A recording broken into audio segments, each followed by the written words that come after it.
প্রিয় দর্শক, এই অনুষ্ঠানে আমরা আজকের তারাবিতে যে অংশটুকু পড়া হবে সে অংশের সারাংশ এবং সেখান থেকে আমাদের জীবনে কি কি শিক্ষা এবং কি কি আদেশ রয়েছে এবং কি ধরনের নিষেধ রয়েছে সেই বিষয় সম্পর্কে আমরা আলোচনা করে থাকি।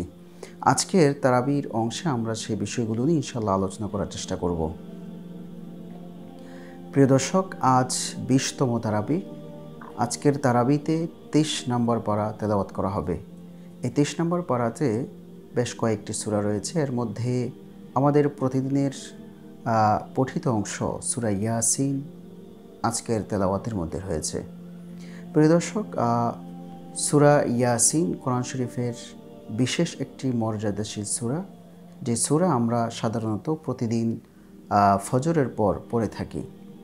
সূরা ইয়াসিনে আমাদের জন্য বেশ কিছু বার্তা রয়েছে। এর মধ্যে একটি গুরুত্বপূর্ণ বার্তা হলো ওয়ায়াকুলুনা মাতা হাদাল ওয়াদু ইন কুনতুম সাদিকিন। আরেকটি বিশেষ বার্তা হলো ওয়ামতাজুল ইয়াউমা আইয়ুহাল মুজরিমুন। কিয়ামতের একটি ভয়াবহ চিত্রের কথা এখানে তুলে ধরা হয়েছে। কিয়ামতের দিন এমন একটা পরিবেশ, এমন একটা পরিস্থিতি তৈরি হবে, যেই পরিস্থিতি মানুষ কল্পনাও করতে পারবে না, এতটা ভয়াবহ হবে। যদিও আল্লাহ রাব্বুল আলামিন কোরআনের নানা জায়গায় এবং নবীদের মাধ্যমে বিভিন্নভাবে উম্মাহদেরকে সতর্ক করা হয়েছে কিয়ামতের ভয়াবহতা সম্পর্কে। এমনকি অনেক জাতিকে আল্লাহ রাব্বুল আলামিন ধ্বংস করেছেন পৃথিবীতে এবং বুঝিয়েছেন পরবর্তী যারা আসবে তাদের সবাইকে সতর্ক করা হয়েছে, তাদের থেকে শিক্ষা নেওয়ার কথা বলা হয়েছে। এমনকি কোরআন মাজিদে সূরা আবাসের মধ্যে এতটা ভয়ঙ্করভাবে বিষয়গুলো তুলে ধরা হয়েছে, ইয়াউমা ইয়াফিরুল মারউ মিন আখি ওয়া উম্মিহি ওয়া আবিহি ওয়া সাহিবাতিহি ওয়া বানি। এই যে পৃথিবীর মধ্যে সবচেয়ে আদরের সন্তান হচ্ছে ছোট্ট সন্তান, তাদেরকে খুব বেশি পরিমাণে আদর করে বাবা মা, কারণ সে সময় সে হাঁটতে পারে না, কথা বলতে পারে না, নিজে খেতে পারে না, তার সামর্থ্য থাকে না সে সময় তাকে খুব বেশি আদর যত্ন করে।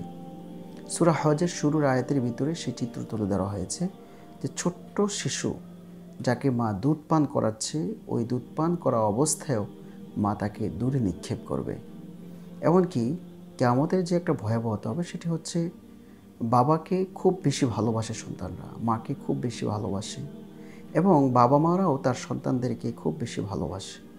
সন্তান যত বড় হোক না কেন, বাবা মা তাদের প্রতি এক ধরনের আলাদা টান থাকে, যা পৃথিবীর অন্য কোনো মানুষের প্রতি থাকে না। অনেক সময় নানা ধরনের ঝগড়া হয় এবং মনোমালিন্যতা তৈরি হয়, কিন্তু এই সবের পরেও বাবা মা এবং সন্তানদের মাঝে যে একটা গভীর সম্পর্ক, যে একটা মধুর সম্পর্ক, এই সম্পর্ক পৃথিবীর আর কারো মাঝে পাওয়া যাবে না। এজন্য আল্লাহ রাব্বুল আলামিন বাবা মার সঙ্গে খুব বেশি শ্রদ্ধাশীল হওয়া, তাদের সঙ্গে সদাচরণ করা, এই বিষয়গুলোর প্রতি খুব ভালোভাবে কয়েকভাবে ইঙ্গিত করা হয়েছে। তো সবচেয়ে কাছের যে মানুষরা ছিল সন্তানের প্রতি বাবা মার এবং সন্তান বাবা মার প্রতি, এই একে অপরের থেকেও দৌড়িয়ে পালাবে।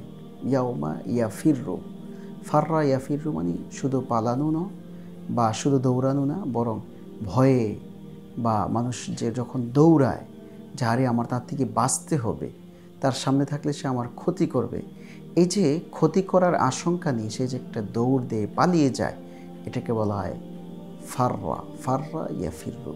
তো ইয়াউমা ইয়াফিরুল মারউ মিন আখি, মানুষ তার ভাই, তার বাবা, তার বন্ধু, তার স্ত্রী, যে স্ত্রীর সঙ্গে তার অনেক গভীর সম্পর্ক থাকে, সেই স্ত্রী থেকেও স্বামী পালিয়ে যাবে, স্বামীর থেকে স্ত্রী পালিয়ে যাবে। এই কথাগুলো হয়তো বা অনেকের কাছে অবাস্তব মনে হতে পারে, আসলেই বাস্তব। আমরা যদি করোনার সময়ের কথা যদি আমরা লক্ষ্য করি তাহলে বুঝতে পারব কত মানুষ তার আত্মীয় স্বজন এবং তার পরিবার থাকার পরেও বেওয়ারিশভাবে তাদেরকে দাফন করা হয়েছে। এই চিত্র আমাদের এই প্রজন্মের, এই সময়কার যারা আমরা সজ্ঞানে এবং খুব ভালোভাবে লক্ষ্য করেছি, এই বিষয়গুলো আমাদের সামনে খুবই স্পষ্ট। সুতরাং যেহেতু দুনিয়ার এই চিত্রটা আমরা ইদানিংকালে দেখেছি, তো কিয়ামতের দিন এর বাস্তবতা অবশ্যই সত্য এবং সেখানে এই ধরনের পরিস্থিতি তৈরি হবে, এটাও কিন্তু সত্য। এই জন্য আমাদেরকে মনে রাখতে হবে যে কিয়ামতের একটা ভয়াবহ অবস্থা তৈরি হবে, সে অবস্থা থেকে বাঁচার আমাদের জন্য চেষ্টা করতে হবে। সূরা ইয়াসিনে আল্লাহ সেই ভয়াবহতার কথা তুলে ধরে বলেন, ওয়ামতাজুল ইয়াওমা আইয়ুহাল মুজরিমুন। সেদিন আল্লাহ রাব্বুল আলামিন সমস্ত মানুষদেরকে ডাকবেন, পৃথক হও। আইয়ুহাল মুজরিমুন, হে অপরাধীরা, তোমরা পৃথক হয়ে যাও।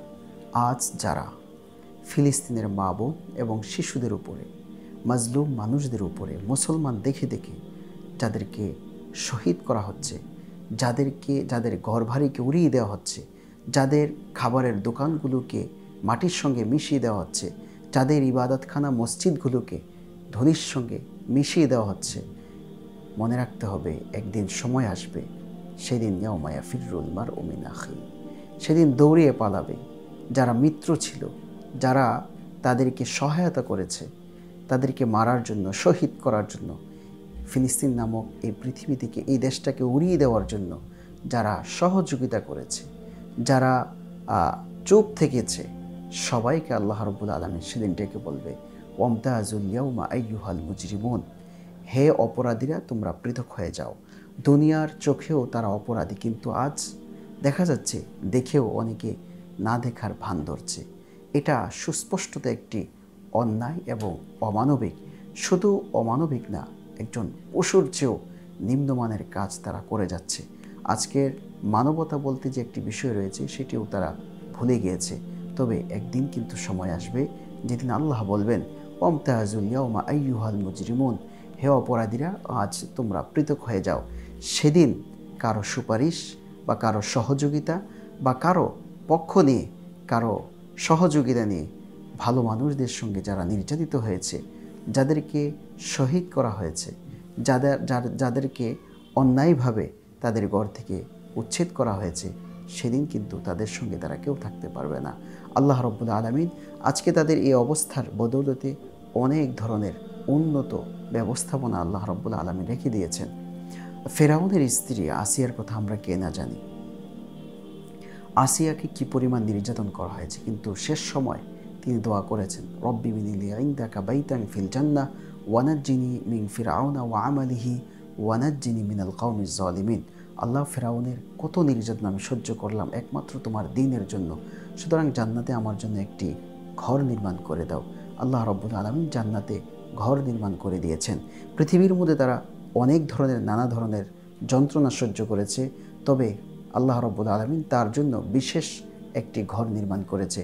যারা ঈমানের জন্য, যারা ইসলামের জন্য, যারা কোরআনের জন্য এবং আসমানি কিতাবের জন্য কষ্ট স্বীকার করেছে এবং কষ্ট স্বীকার করবে, আল্লাহ রাব্বুল আলামিন তাদের জন্য মহা পুরস্কারের ব্যবস্থা রেখেছেন। সুতরাং দুনিয়ার এই সামান্য, বা আমরা এটাকে, আমাদের কাছে তো এটা অনেক বড় একটি বিষয় যে মানুষকে এভাবে দিনের বেলায়, সকালে, দুপুরে এবং আমার চোখের সামনে, আপনার চোখের সামনে এভাবে যখন তাদেরকে দুনিয়া থেকে শহীদ করে দেওয়া হচ্ছে, তো একটা সময় এমন আসবে যে তারা পালানোর রাস্তা পর্যন্ত খুঁজে পাবে না।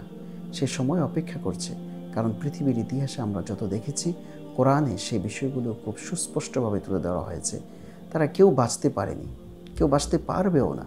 সুতরাং ইসলামের বিরুদ্ধে, কোরআন এবং হাদিসের বিরুদ্ধে এবং মানবতার বিরুদ্ধে যারা কাজ করে, অবশ্যই তারা একসময় না একসময় আল্লাহ তাআলার পাকড়াওর মধ্যে তারা অবশ্যই গ্রেফতার হবে। তাই আমরা আশা করব আজকের তারাবি থেকে, সূরা ইয়াসিনের এই আয়াত থেকে আমাদের শিক্ষা নেওয়া উচিত। যে কোনো অপরাধী আল্লাহ রাব্বুল আলামিন যে জায়গাতে নিষেধ করে দিয়েছেন, যে কাজগুলো করতে বারণ করেছেন, যে কাজ করার প্রতি নিরুৎসাহিত করেছেন, ওই জায়গা থেকে আমাদের সবাইকে বাঁচতে হবে। না হয় এই আয়াত আমাদেরকে বহুত বড় একটি ধমকি, ওয়ামতাজুল ইয়াউমা আইয়ুহাল মুজরিমুন, হে অপরাধীরা, তোমরা পৃথক হয়ে যাও।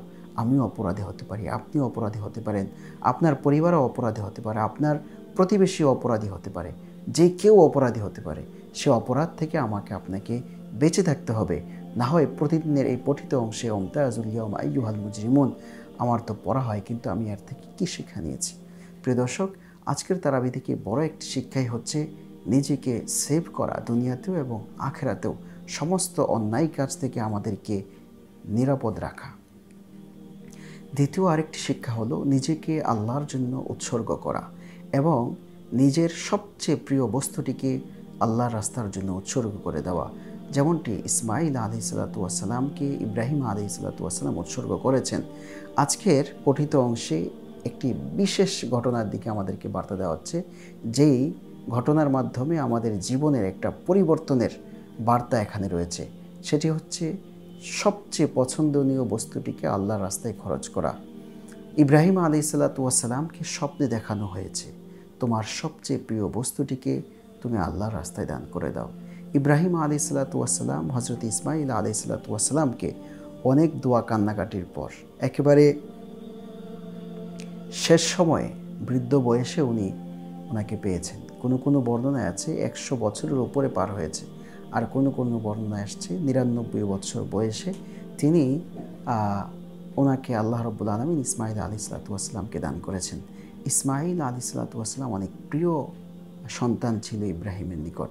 ইব্রাহিম আলাইহিসসালাম ওনাকে যখন 1 দিন 2 দিন 3 দিন স্বপ্ন দেখানো হলো, তখন তিনি বুঝতে পারলেন যে না, আল্লাহ আমার থেকে কুরবানি চাচ্ছেন। আল্লাহ রাব্বুল আলামিন আমার থেকে এমন কিছু কুরবানি চাচ্ছেন যে কুরবানির মাধ্যমে আমি আল্লাহ তাআলার নৈকট্য অর্জন করতে পারি। সেই হিসেবে তিনি বুঝে ফেললেন, যেহেতু নবী ছিলেন, তখন ইসমাইল আলাইহিসসালামকে তিনি কুরবানির জন্য নিয়ে গেলেন। কুরবানি করবেন, ঠিক সে সময় আল্লাহ রাব্বুল আলামিন একটি দুম্বা পাঠিয়ে দিলেন। সেই দুম্বা জবাই হলো এবং এখান থেকে একেবারে কিয়ামত পর্যন্ত সবার জন্য একটি কুরবানির বিধান নাজিল করে দিলেন। এই কুরবানি এটি আল্লাহ তাআলার নৈকট্য অর্জনের একটি মাধ্যম। এই জন্য কুরবানির একটি বড় উদ্দেশ্য হচ্ছে লা ইয়ানালুল বিররা। এখানে আল্লাহ রাব্বুল আলামিনের কাছে তার গরু, তার উট, তার দুম্বা এগুলো যায় না। মূলত সে কী নিয়তে করেছে সে বিষয়টি আল্লাহ দেখেন। এজন্য আমাদের এই কুরবানির অংশ থেকে, অর্থাৎ কুরবানির এই শিক্ষা, কুরবানির এই ইতিহাস থেকে আমাদের জীবনের বড় একটি শিক্ষা হলো যে আমাদের যে কোনো কাজ রিয়ামুক্ত হওয়া, আমাদের যে কোনো কাজ আমল একমাত্র আল্লাহর জন্য হয়, ইবতিগা ওয়াজহিল্লাহ, আল্লাহর সন্তুষ্টি অর্জনের জন্য।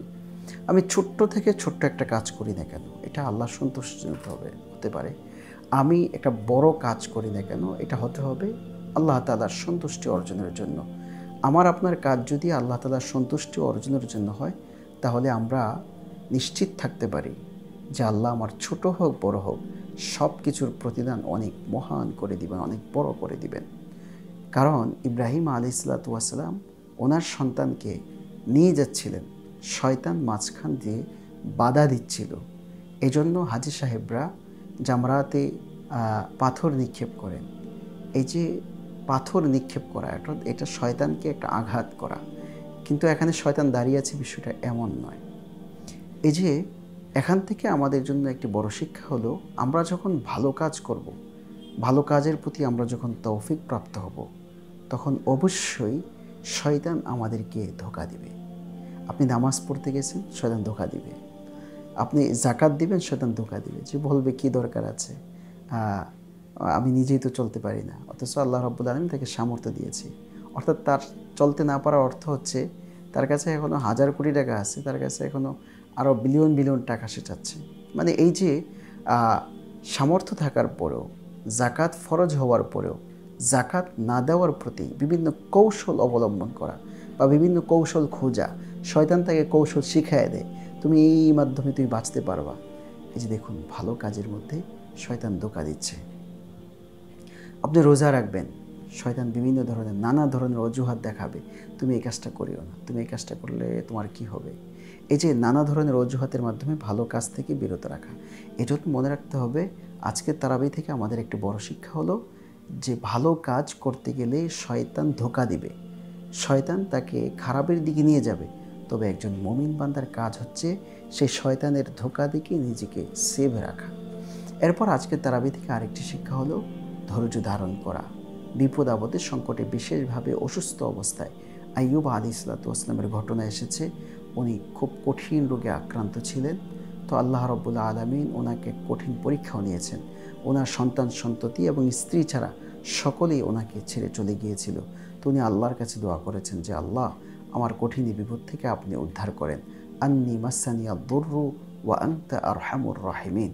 হে আল্লাহ, আমাকে কঠিন রোগে আক্রান্ত করেছে, আপনি দয়ালু, আপনি আমার থেকে উদ্ধার করেন। এজন্য আমাদের জীবনের নানা সংকটে, জীবনের নানা পর্যায়ে আমরা অনেক ধরনের পরিবেশ পরিস্থিতির মধ্যে বিপদের মধ্যে পড়ে যায়, অসুস্থতার মধ্যে পড়ে যায়, তখন নিরাশ না হওয়া, আল্লাহ তাআলার রহমতের আশা রাখা। আল্লাহ রাব্বুল আলামিন আমাদের সবাইকে এই বিষয়গুলো বুঝে এর উপর আমল করার তৌফিক দান করুন, আমিন। আজকের মতো এখানেই শেষ করছি। পরবর্তী অনুষ্ঠান দেখার আমন্ত্রণ জানিয়ে এখানেই বিদায় নিচ্ছি। আসসালামু আলাইকুম ওয়া রাহমাতুল্লাহি ওয়া বারাকাতুহু।